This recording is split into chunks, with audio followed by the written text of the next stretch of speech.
Hello students, last 2-3 લેક્ચરમાં આપણે વાત કરી હતી મેથડ ઓફ એપોર્શનનું માં પણ સર્વિસ ડિપાર્ટમેન્ટનું સેકન્ડરી ડિસ્ટ્રીબ્યુશન કઈ રીતે થાય. આપણે ખબર છે કે આપણે સ્ટેટમેન્ટ બનાવવાનું હોય જેમાં ઓવરહેડ્સને આપણે એપોર્શન કરવાના હોય, એમાં પહેલે પ્રાઇમરી ડિસ્ટ્રીબ્યુશન કરવામાં આવે, ધેન સર્વિસ ડિપાર્ટમેન્ટ જે હોય એનું ફરીથી સેકન્ડરી ડિસ્ટ્રીબ્યુશન આપણે પ્રોડક્શન ડિપાર્ટમેન્ટને કરવાનું હોય. એની 3 મેથડ છે: direct redistribution method, non reciprocal method જેને આપણે સ્ટેપ લેડર મેથડ પણ કહીએ છીએ, અને રેસિપ્રોકલ મેથડ જેમાં 2 વિશેની ચર્ચા ઓલરેડી આપણે કરી ગયા છીએ: ડાયરેક્ટ રીડિસ્ટ્રીબ્યુશન મેથડ અને નોન રેસિપ્રોકલ મેથડ કે જેને સ્ટેપ મેથડ કહેવાય છે. ક્લિયર? હવે આ બંનેમાં ક્રીમ સમ કહી શકાય એવો અને એક્ઝામની દ્રષ્ટિએ ઇમ્પોર્ટન્ટ હોય એવો સમ આજે હું એક લઉં છું કે જેમાં તમને મેથડ આઈડેન્ટિફાઈ ન કરો તો બીજી મેથડથી સમ કરી આવતા હોય છે વિદ્યાર્થીઓ ઘણીવાર એક્ઝામમાં. પછી આવતીકાલથી આપણે રેસિપ્રોકલ મેથડ કન્ટિન્યુ કરીશું. સમ નંબર 8 લઈએ છીએ. Sum number 8. The following details are of Anand Limited. Mention the allocation of overhead expenses with proper basis of allocation. Proper basis જે તમને બેઝિસ એલોકેશનના કે એપોર્શનમેન્ટના બેઝિસ યાદ હોવા કમ્પલસરી છે આ મેથડ માટે. Prepare allocation sheet. તમને ઇન્ફોર્મેશન આપી છે. પ્રોડક્શન ડિપાર્ટમેન્ટ આપણી પાસે 3 છે: A, B, C, અને સર્વિસ ડિપાર્ટમેન્ટ D અને E. પર્ટિક્યુલર્સમાં આપેલું છે ડાયરેક્ટ વેજીસ, પછી ડાયરેક્ટ મટીરિયલ, અને મેં તમને કીધું છે જ્યારે ઇન્ફોર્મેશનમાં ડાયરેક્ટ એક્સપેન્સીસ કોઈ આવે તો અંડરલાઇન કરી નાખવાની જેથી મિસ્ટેક ન થાય. કારણ કે આપણે ખબર છે પ્રાઇમરી ડિસ્ટ્રીબ્યુશનમાં આપણે શું કરવાનું હોય છે, ડાયરેક્ટ એક્સપેન્સ કોઈ આપ્યા હોય તો એ ઓનલી સર્વિસ ડિપાર્ટમેન્ટના જ આપણે કન્સિડર કરીએ છીએ. ઇલેક્ટ્રિસિટી કિલોવોટમાં આપેલી છે. આ બધા બેઝિસ છે. નંબર ઓફ વર્કર્સ એવરી ડિપાર્ટમેન્ટમાં, એસેટની વેલ્યુ અને સ્પેસ ઓક્યુપાય તમને ઇન્ફોર્મેશન આપે છે. આ બધા બેઝિસ છે. અને એક્સપેન્સીસમાં જોઈએ તો કમ્બાઇન્ડ એક્સપેન્સીસ વર એઝ અંડર. હવે એક્સપેન્સીસમાં બેઝ કયા છે એ એવું હોય તો તમે પેન્સિલથી અહીંયા લખી શકો છો, જેથી રીડ કરો ત્યારે જ લખી નાખો છો તો સમમાં મિસ્ટેકની શક્યતા નથી. એક બે જ નવા આવે છે. Motive power. હવે આ તમને બેઝિસના જે ફોર્મેટ ટેબલ આપ્યું હતું રીડ કરવા એમાં મોટિવ પાવર નહોતું. મોટિવ પાવર એટલે અહીંયા તમને ઇન્ફોર્મેશન આપી છે એમાં જોવો તો બી ખ્યાલ આવી જાય. પાવરનો એક્સપેન્સ કાં તો હોર્સ પાવર અથવા કિલોવોટમાં લેવાય છે. અહીંયા કિલોવોટ કહી દીધું છે, ઇલેક્ટ્રિસિટીના પ્રમાણમાં લેવાશે. લાઇટિંગ એ ભૂલાય નહીં. કિલોવોટ કે હોર્સ પાવર આપ્યા હોય તો ભૂલ કરે છે વિદ્યાર્થીઓ. લાઇટિંગ એનાથી એલોકેટ નથી થતું. લાઇટિંગનો એક્સપેન્સ કાં તો લાઇટિંગ પોઈન્ટ્સ અથવા તો એ ના આપ્યું હોય તો સ્પેસ ઓક્યુપાયના બેઝ ઉપર આપણે ડિસ્ટ્રીબ્યુટ કરીએ છીએ. પછી છે સુપરવિઝનનો એક્સપેન્સ જે નંબર ઓફ વર્કર્સના બેઝ ઉપર આપણે ડિસ્ટ્રીબ્યુટ કરશું. ઇનડાયરેક્ટ મટીરિયલ ડાયરેક્ટ મટીરિયલના બેઝ ઉપર ડિસ્ટ્રીબ્યુટ કરશું. રિપેરિંગ મેન્ટેનન્સ આપ્યો છે, ફરીથી યાદ કરાવી દઉં મેન્ટેનન્સનો એક્સપેન્સ. પછી તમને ઇન્સ્યોરન્સ પ્રીમિયમ કીધું હોય અથવા ડેપ્રિશિએશન, આ હંમેશા એસેટની વેલ્યુ ઉપર ના બેઝ ઉપર આપણે ડિસ્ટ્રીબ્યુટ કરવાનો હોય. Worker welfare fund. Workers welfare fund વર્કર્સને લગતો છે એટલે ઘણા બધા ડાયરેક્ટ વેજીસમાં લઈ આવશે પણ નહીં. Worker welfare fund number of વર્કર્સના આધારે ડિસ્ટ્રીબ્યુટ કરીએ છીએ. વર્કર કન્ટ્રીબ્યુશન ટુ ESI, આ તમને યાદ રાખવાનું છે. એમ્પ્લોયી સ્ટેટ ઇન્સ્યોરન્સ અને પ્રોવિડન્ટ ફંડ હંમેશા વેજીસના ચેપ્ટરમાં પણ આપણે ભણ્યા હતા, એટલે વેજીસના આધારે ડિસ્ટ્રીબ્યુટ કરાય, એટલે આ બંનેમાં ભૂલ ન થાય ધ્યાન રાખશો. કેન્ટીન એક્સપેન્સ છે એ નંબર ઓફ વર્કર્સના આધારે ડિસ્ટ્રીબ્યુટ થાય. અને રેન્ટ અને ટેક્સીસ એ આપણે ખબર છે રેન્ટ હંમેશા કેટલી સ્પેસ ઓક્યુપાય કરી છે પર્ટિક્યુલર ડિપાર્ટમેન્ટે એના આધારે આપણે ડિસ્ટ્રીબ્યુટ કરીએ છીએ. આટલું તો તમે ઓલરેડી શીખી જ ગયા છો, પણ મેઇન ટોપિક અહીંયા આવે છે કે જ્યાં મિસ્ટેક થવાની શક્યતા. આના પછી કીધું છે expenses of service department, that means primary distribution કરી લીધું. પછી સેકન્ડરી ડિસ્ટ્રીબ્યુશન માટે કીધું છે expenses of service department D allocate in proportion of direct veggies, and expenses of service department E allocate in proportion of 6:3:1 among the production department A, B ને C. હવે અહીંયા શું થાય, ડીના એક્સપેન્સીસ કીધું છે તમને ડાયરેક્ટ વેજીસના પ્રપોર્શનમાં એલોકેટ કરવાના છે અને ઈના તમને કીધા છે 6:3:1 પ્રપોર્શનમાં ABCને આપવાના છે. એટલે આ લાઈન પહેલી લાઈનમાં કન્ફર્મ નથી કર્યું એટલે ઘણા બધા સ્ટુડન્ટ શું કરતા હોય છે, પહેલી મેથડ ડાયરેક્ટ રીડિસ્ટ્રીબ્યુશન મેથડથી કરી આવશે. ડી ડિપાર્ટમેન્ટનો જેટલો એક્સપેન્સ આવશે એ A, B અને Cને આપી દેશે અને ઈ ડિપાર્ટમેન્ટનો 6:3:1 પ્રપોર્શનમાં ABCને આપી દેશે. પણ આમાં એમ નથી કરવાનું. અહીંયા ડિપાર્ટમેન્ટ ડીનો એક્સપેન્સ ડાયરેક્ટ વેજીસના પ્રપોર્શનમાં આપવાનો છે, પણ પહેલી મેથડ નહીં, ડાયરેક્ટ રીડિસ્ટ્રીબ્યુશન મેથડથી નથી કરવાનું. અહીંયા નોન રેસિપ્રોકલ મેથડ કે સ્ટેપ મેથડથી કરવાનું છે અને ડી ડિપાર્ટમેન્ટનો એક્સપેન્સ બાકીના 4 ડિપાર્ટમેન્ટને અને પછી ડિપાર્ટમેન્ટ ઈનો એક્સપેન્સ ખાલી પ્રોડક્શન ડિપાર્ટમેન્ટને 6:3:1 પ્રપોર્શનમાં આપવાનો છે. એટલે આપણે ડી ડિપાર્ટમેન્ટનો એક્સપેન્સ ડાયરેક્ટ વેજીસમાં પ્રપોર્શન તમારું આવશે. ડાયરેક્ટ વેજીસમાં ડી ડિપાર્ટમેન્ટનો એક્સપેન્સ 5:7:8:3 પ્રપોર્શનમાં સર્વિસ ડિપાર્ટમેન્ટ ઈને પણ આપવાનો છે. આ અહીંયા ભૂલ થઈ જતી હોય છે સ્ટુડન્ટ્સની, તો આ ધ્યાન રાખજો. બાકી સમ એવો જ છે એટલે લઈએ છીએ આપણે પહેલે primary distribution then secondary distribution કરી નાખીએ. આપણે લઈએ છીએ 1 by 1. પહેલો એક્સપેન્સ છે મોટિવ પાવર, જે આપણે વાત કરીએ એમ ઇલેક્ટ્રિસિટીના બેઝ ઉપર ડિસ્ટ્રીબ્યુટ થાય. ઇલેક્ટ્રિસિટીનો બેઝ આપ્યો છે તમને 5000, 4000, 3000, 2000 એન્ડ 2000. That means 5:4:3:2:2 પ્રપોર્શનમાં. પહેલે એક્સપેન્સીસ બધા લખતા જઈએ અને પછી આપણે બેઝ ઉપરથી એલોકેટ જે પ્રપોર્શન લાવ્યા હશું એના પ્રમાણે કરી દઈશું. એના પછી છે લાઇટિંગ. લાઇટિંગનો એક્સપેન્સ આપેલો છે તમને 200. એ હંમેશા લાઇટના પોઈન્ટના પ્રપોર્શનમાં અપાય, પણ અહીંયા લાઇટના પોઈન્ટ નથી તો પછી સ્પેસ ઓક્યુપાય. સ્પેસ ઓક્યુપાઈડ તમને આપેલું છે 450, 450, 300, 150 એન્ડ 150. That means 5:5:2:1:1. સોરી 150 થી ડિવાઈડ એટલે 3:3:2:1:1 પ્રપોર્શનમાં આપી દેશું. દેન એના પછી એક્સપેન્સ આપેલો છે સુપરવિઝન. સુપરવિઝનનો એક્સપેન્સ આપણે ખ્યાલ છે એમ નંબર ઓફ વર્કર્સના આધારે એલોકેટ કરીએ. નંબર ઓફ વર્કર્સ તમને આપેલા છે સમમાં 300, 300, 200, 100 એન્ડ 100. દેટ મીન્સ 3:3:2:1:1 પ્રપોર્શનમાં સુપરવિઝનનો એક્સપેન્સ તમને આપેલો છે 2500, જે ડિસ્ટ્રીબ્યુટ કરશું. એના પછી છે ઇનડાયરેક્ટ મટીરિયલ, જે ડાયરેક્ટ મટીરિયલના પ્રપોર્શનમાં આપશું. ડાયરેક્ટ મટીરિયલ તમને કીધું છે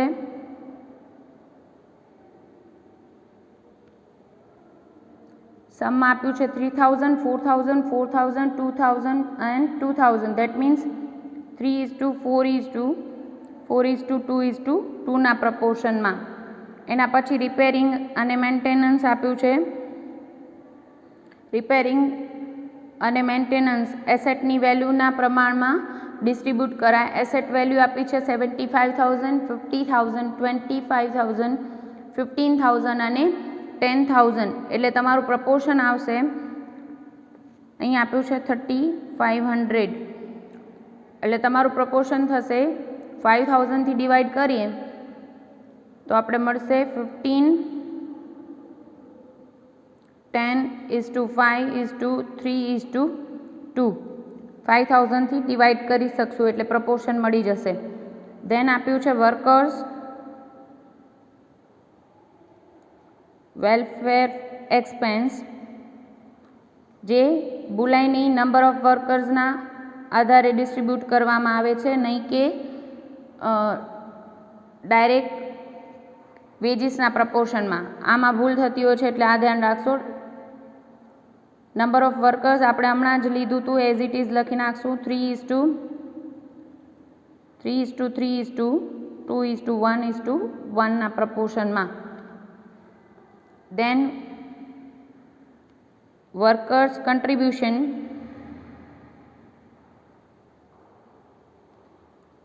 in ESI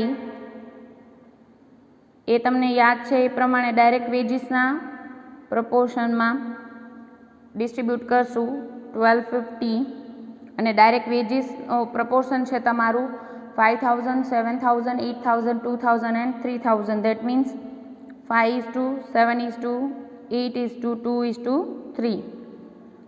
એના પછી છે કેન્ટીનનો એક્સપેન્સ. કેન્ટીનનો એક્સપેન્સ નંબર ઓફ વર્કર્સના આધારે જે હમણાં જ લીધા છે અહીંયા તમે 3:3:2:1:1 પ્રપોર્શનમાં.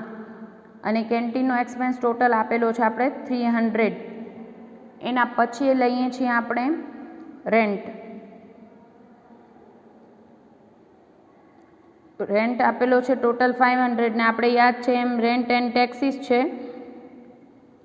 રેન્ટ તમને સ્પેસ ઓક્યુપાય કેટલી કરી છે એના આધારે ડિસ્ટ્રીબ્યુટ થાય ને જે ઓલરેડી ઉપર આપણે લીધું હતું એટલે એ જ પ્રપોર્શન લઈ લેશું 3:3:2:1:1. ક્લિયર? બધા જ એક્સપેન્સીસ આવી ગયા પછી જે બેઝિસ આપ્યા છે એમાં જોઈ લેવાનું. કોઈ ડાયરેક્ટ એક્સપેન્સ હોય તો એ ઓનલી સર્વિસ ડિપાર્ટમેન્ટનો કન્સિડર કરવું. ડાયરેક્ટ મટીરિયલ લખશું અહીંયા બેઝિસમાં એઝ ગીવન જે આપેલો છે એ જ લઈએ છીએ. અને ખાલી સર્વિસ ડિપાર્ટમેન્ટનો ડાયરેક્ટ મટીરિયલ કીધું છે 2000 અને 2000 એટલે ટોટલ 4000 લખી નાખશું. અને ડાયરેક્ટ વેજીસ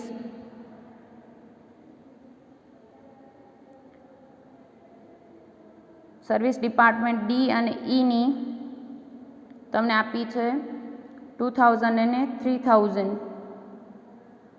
એટલે ટોટલ લેશું આપણે 5000. ક્લિયર? આટલું લઈ લીધા પછી આપણે પ્રાઇમરી ડિસ્ટ્રીબ્યુશન રેડી છે બધું જ એટલે આપણે જે પ્રપોર્શન લખ્યું છે એના પ્રમાણમાં ડિસ્ટ્રીબ્યુટ કરી દઈએ. 800 ને આપણે ડિસ્ટ્રીબ્યુટ કરશું 5 + 4 9 ને 12 ને 18 12 ને 4 16 થી ડિવાઈડ કરશું એટલે તમને મળશે 50. 50 × 5 250 200 50 × 3 એટલે 150 100 and 100. પછી અહીંયા 3 ને 3 6 7 8 9 ને 10 થી ડિવાઈડ કરશું 200 ડિવાઇડેડ બાય 10 એટલે 20. 20 ને આ બધાથી મલ્ટીપ્લાય કરતા જશું 60 60 20 2 40 20 and 20. પછી અહીંયા 6 7 8 9 ને 10 થી ડિવાઈડ કરશું એટલે 2500 ડિવાઇડેડ બાય 10 250 ઇન્ટુ પછી મલ્ટીપ્લાય કરતા જઈએ 250 ઇન્ટુ 3 750 750 500 250 and 250. અહીંયા ટોટલ કરીએ તો 2 ને 2 4 ને 8 12 ને 15 1500 ડિવાઇડેડ બાય 15 એટલે 100 આવે 100 into 3 300 100 into 4 400 400 200 and 200 15 20 30 35 generally total એવું જ આવતું હશે જે તમારા અહીંયા હશે એટલે ડિસ્ટ્રીબ્યુટ કરવામાં વાર ન લાગે 35 થી ડિવાઈડ કરશો એટલે 3500 ડિવાઇડેડ બાય 35 એટલે 100 પછી બધાને મલ્ટીપ્લાય કરશું એટલે 1500 1000 500 300 and 200 10 થી ડિવાઈડ કરશો એટલે 2700 ડિવાઇડેડ બાય 10 એટલે 270 ઇન્ટુ કરશો તમે 3 એટલે મળશે 810 810 540 270 and 270. Clear? Now 25 થી ડિવાઈડ કરીએ છીએ તો 1250 ડિવાઇડેડ બાય 25 એટલે તમને મળશે 50 50 ઇન્ટુ 5 એટલે તમને વડે 250, 50 into 7 એટલે 350, 50 into 8 400, 50 into 2 એટલે 100 અને 150. પછી કેન્ટીનનો એક્સપેન્સ 3:3, 6, 7, 8, 9 ને 10 થી ડિવાઈડ કરશો એટલે 300 ડિવાઇડેડ બાય 10, 30 into 3 90, 90, 60, 30 એન્ડ 30ના પ્રપોર્શનમાં આપી દેશો. સેમ વે અહીંયા પણ 10 થાય છે ટોટલ એટલે 500 ડિવાઇડેડ બાય 10, 50 into 3 એટલે તમને મળશે 150, 150, 50 into 2 એટલે 100, 15 અને 50 બધા જ આવી જાય. પછી આપણે કરી નાખશું ટોટલ કરશું. ટોટલ તમને મળશે અહીંયા ટોટલનું ટોટલ મળે છે 22,250, 4,160, 3,810, 2,690, 5,320 એન્ડ લાસ્ટમાં મળે છે 6,270. આ મળ્યું આપણું પ્રાઇમરી ડિસ્ટ્રીબ્યુશન. યાદ રાખજો પ્રાઇમરી ડિસ્ટ્રીબ્યુશનમાં જો મિસ્ટેક આવી જાય, સપોઝ કે તમે ડાયરેક્ટ મટીરિયલ કે ડાયરેક્ટ એક્સપેન્સ કોઈ આપ્યો હોય તો એ તમે સર્વિસ ડિપાર્ટમેન્ટનો કન્સિડર નથી કરતા તો તમારી ટોટલ મિસ્ટેક આવશે. અને પછી સેકન્ડરી ડિસ્ટ્રીબ્યુશનનું જે તમે સ્ટેટમેન્ટ બનાવો છો એ આખું ખોટું પડે. સો કેરફુલી જવું બાકી ઇઝી છે. નાવ પ્રાઇમરી ડિસ્ટ્રીબ્યુશન થઈ ગયા પછી આપણે સેકન્ડરી ડિસ્ટ્રીબ્યુશન કરશું સર્વિસ ડિપાર્ટમેન્ટ ડી અને ઈના એક્સપેન્સનું. ક્લિયર? પણ હવે અહીંયા તમે બીજું સ્ટેટમેન્ટ બનાવશો તો બી ભલે, અહીંયા વિડીયોમાં આની સાથે જ હું તમને આટલામાં આવી જાય એ રીતે બતાવી દઉં છું. એવું હોય તો તમારે ખાલી અહીંયા હેડિંગ્સ ફરીથી મારવાના હોય, બાકી આપણે સેમ જ રાખીએ છીએ. બુકમાં ઘણીવાર તમને બેઝિસનો નહીં આપ્યો અથવા ટોટલની કોલમ નહીં આપી હોય કારણ કે ટોટલમાં એનો કોઈ ઇફેક્ટ આવતી નથી. પણ આપણે એઝ ઇટ ઇઝ એ જ ટાઈપનું રાખીએ છીએ સ્ટેટમેન્ટ. ડી ડિપાર્ટમેન્ટના એક્સપેન્સ આપણે એપોર્શન કરશું અને એમાં તમને કીધું છે એ પ્રમાણે ડાયરેક્ટ વેજીસના પ્રપોર્શનમાં આપવાનું છે. અહીંયા બેઝિસ કીધો જ છે તો આપણે લખશું ડાયરેક્ટ વેજીસ. પણ ભૂલાય નહીં, આ ટાઈપનો સમ એક્ઝામમાં પૂછાતો પણ હોય છે પણ સ્ટુડન્ટ શું કરતા હોય છે, પહેલી મેથડ ડાયરેક્ટ રીડિસ્ટ્રીબ્યુશન, દેટ મીન્સ આપણે ડી ડિપાર્ટમેન્ટમાંથી અહીંયા 5,320 લેસ કરીને ABCને આપી દેવાના, આવી રીતે કરતા હોય છે. પણ અહીંયા એમ નથી. ડાયરેક્ટ વેજીસ આ કઈ મેથડ છે? નોન રેસિપ્રોકલ મેથડ, જેમાં આપણે પહેલે ડીનો એક્સપેન્સ ABC અને ઈને એલોકેટ કરશું, ધેન આપણે ઈનો એક્સપેન્સ છે એ તો કીધો જ છે કે ABCને આપણે 6:3:1ના પ્રપોર્શનમાં આપવાનો છે. એટલે આ સેકન્ડ મેથડ છે સ્ટેપ મેથડ. ક્લિયર? ડિસ્ટ્રીબ્યુટ માટે પ્રપોર્શન લખીએ તો ડાયરેક્ટ વેજીસનું આપણે પ્રપોર્શન મળ્યું હતું 5:7:8 ડેશ કરું છું એટલે કે ડીનું નથી લેવાનું અને 3 આ કરીએ તો આપણી મિસ્ટેક ના થાય એટલે એવું હોય તો અહીંયા ડેશ જ લખવું. ટોટલમાં કોઈ ચેન્જીસ નહીં આવે, ખાલી ડીનો એક્સપેન્સ આપણે આ 4 ડિપાર્ટમેન્ટને એલોકેટ કરીએ છીએ.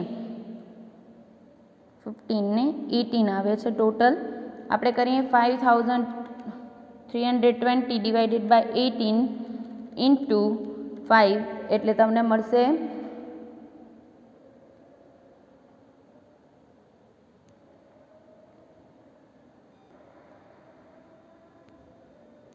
8, 7, 15 પ્લસ 5 23 આવે છે આપણું ટોટલ. 5,320 ડિવાઇડેડ બાય 23 ઇન્ટુ 5 કરશું એટલે આપણે મળશે 1156.52 એટલે આપણે લખીએ છીએ 1156 ઇન્ટુ 7 કરશો એટલે તમને મળશે 1619.13 એટલે આપણે રાખીએ છીએ 1619. 8માં મળશે તમને 1850.43 એટલે આપણે કરશું 1850 અને લાસ્ટમાં 3ના પ્રપોર્શનમાં આપણે મળશે 693.94 એટલે 694 કરીએ છીએ. અને જ્યારે રાઉન્ડ ઓફ કરો ત્યારે જોઈ લેવું કે આ બધાનું ટોટલ અહીંયા 20 થઈ જતું હોવું જોઈએ. ક્લિયર? એટલે એવું હોય તો આપણે અહીંયા કરી નાખીએ છીએ 6 ને 4 થઈ જશે, પણ અહીંયા નહીં થાય એટલે આપણે અહીંયા કરી નાખીએ છીએ 16 20. ક્લિયર? એટલે ટોટલ રાઉન્ડ ઓફ એટલા કરવા કે બધાનું ચારેનું ટોટલ આટલું થઈ જતું હોવું જોઈએ. હવે અહીંયા એલોકેટ કરી દીધો એટલે ઈ ડિપાર્ટમેન્ટનો એક્સપેન્સ આપી દેશું. એ તો કહી દીધું છે, ઓનલી એબીસીને આપવાનો છે 6:3:1 પ્રપોર્શનમાં. એટલે હવે યાદ રાખીએ ડી ડિપાર્ટમેન્ટનો એક્સપેન્સ જેટલો હતો એ તો આપણે 4 ડિપાર્ટમેન્ટને એલોકેટ કરી નાખ્યો એટલે એટલો 0 થઈ ગયો છે. પણ ઈ ડિપાર્ટમેન્ટનો એક્સપેન્સ 6270 હતો પ્લસ 694 ડી ક્લિયરના એને મળ્યા એટલે ટોટલ થઈ ગયો છે એનો 6964. ક્લિયર? આ યાદ રાખજો, કારણ કે ઘણા બધા 6270 ને જ એલોકેટ કરી આવશો. એટલે આ યાદ રાખીએ 6 + 9 ને 10 થી ડિવાઈડ કરશું અને ખાલી એબીસીને જ આપવાનો છે, પ્રોડક્શન ડિપાર્ટમેન્ટને જ ક્લિયરલી કીધું છે. કરી નાખીએ ડિવાઇડેડ બાય 10 એટલે અહીંયાનો મળી જશે 636.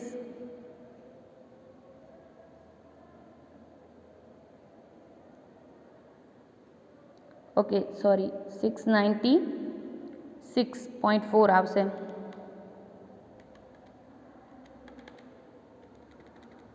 ઇન્ટુ 6 કરશો એટલે તમને મળશે